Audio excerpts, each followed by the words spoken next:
Bismillahirrahmanirrahim. Assalamualaikum warahmatullahi wabarakatuh. Hari ini saya akan melakukan pemeriksaan tekanan darah kepada pediatrik ataupun anak. Yang pertama kita persiapan terlebih dahulu. Kita periksa instrumen terlebih dahulu. Di sini saya sudah mempersiapkan stetoskop, kemudian manometer. Kemudian kita sesuaikan ukuran cup bladder dengan anak. Ini kemudian kita memilih cup bladder yang sesuai berdasarkan panjang dan juga lebarnya. Lebar cup bladder ini harus menutupi paling tidak 40% lingkar lengan atas pada titik tengah antara olecranon dan juga pada acromion.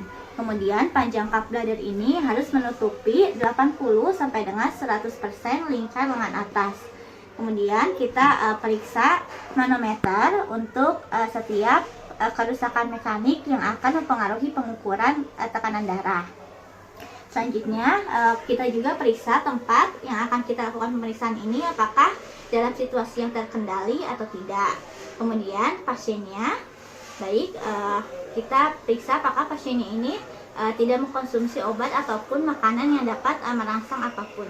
Baik Ibu, tadi sebelum kesini apakah adanya ini mengkonsumsi obat tertentu Bu? Tidak dok. Baik, kalau untuk makanannya apakah mengkonsumsi obat-obatan makanan tertentu Bu? Tidak juga dok. Tidak. Tadi sudah sampai di sini apakah tadi sempat istirahat terlebih dahulu Bu? Iya dok, sempat beristirahat. Baik.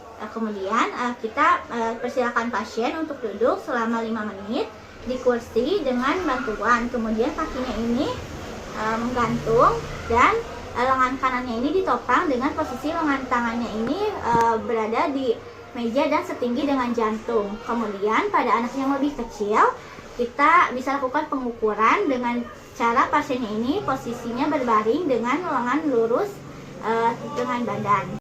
Yang selanjutnya kita lakukan pengukuran tekanan darah. Kita akan menutup lengan atas dengan cup bladder dengan kuat kurang lebih 3 cm dari siku atau postal kubiti sesuai batas bawah. Kita pasangkan, punten ya Dek ya.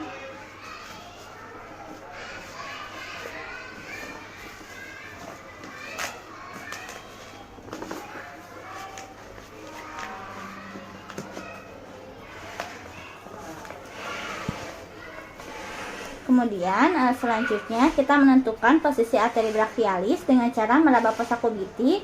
Kemudian kita lakukan stetoskop atau kita letakkan stetoskop di atasnya. Di sini biasanya fossa kubiti ini sejajar dengan jari kelingking. Karena tangan pasien sebelah kanan ini tertutup, maka akan dilakukan pemeriksaan di sebelah sini. Kita periksa di fossa kubiti. Kemudian kita letakkan stetoskop di atasnya. Kira-kira di sini.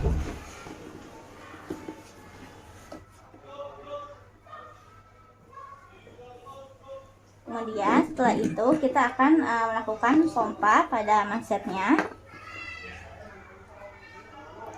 Pompa manset sekitar 20 sampai dengan 30 mm air raksa di atas tekanan yang dibutuhkan untuk membuat oklusi pada arteri brachialis.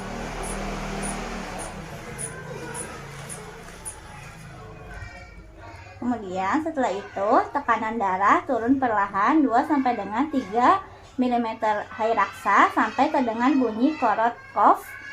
Untuk korot cough fase 1 ini menandakan bahwa tekanan darahnya sistolik. Kemudian terdengar fase 2, 3, fase 4 dan juga fase 5. Nah, hilangnya bunyi atau pada fase 5 ini menunjukkan tekanan darah diastolik, di mana bunyinya ini terdengar dengan pelan yang digunakan sebagai penanda tekanan darah diastolik. Kita buka.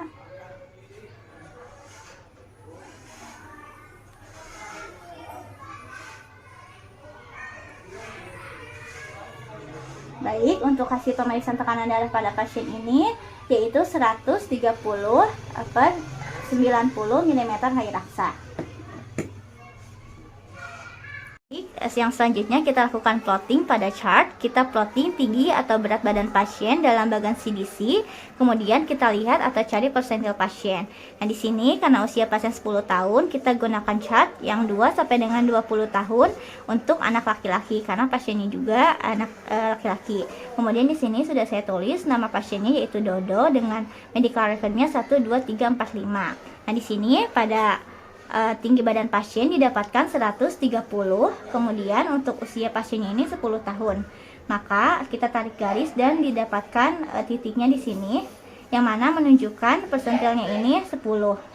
Kemudian berdasarkan berat badan pasien yaitu 26 kg dan usia pasien 10 tahun.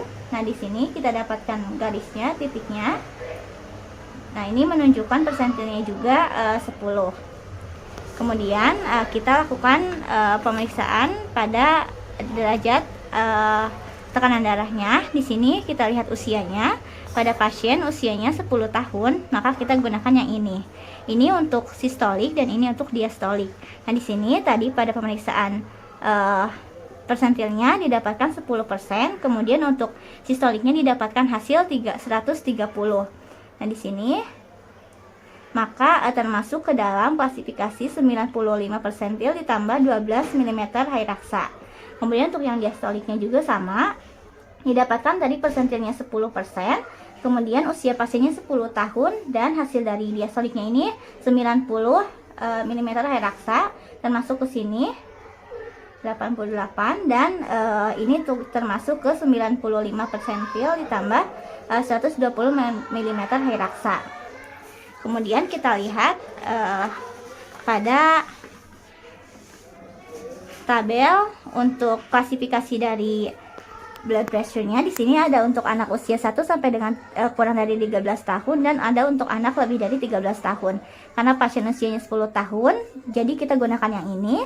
Tadi didapatkan persentilnya ini lebih dari 95 persentil ditambah 12 mm hai raksa atau lebih dari 140 per 90 mm hai raksa. Nah, maka pasien ini termasuk ke dalam stage 2 atau dapat dikatakan hipertensi. Kemudian kita beritahukan hasilnya kepada orang tua pasien. Baik Ibu, tadi sudah dilakukan pemeriksaan tekanan darah ya Bu ya. Kemudian untuk hasilnya ini didapatkan tekanan darahnya ini 130 per 90 mm hai raksa. Sehingga pada klasifikasinya ini termasuk ke dalam klasifikasi stage 2. Untuk kedepannya nanti terus dikontrol ya Bu ya tekanan darahnya, kemudian dijaga juga pola makan dan juga aktivitasnya. Sebelumnya ada yang ingin ditanyakan terlebih dahulu Ibu? Sudah cukup dok. Baik, terima kasih ya Bu ya. Kemudian kita ucapkan alhamdulillahirabbil alamin. Terima kasih dokter. Baik.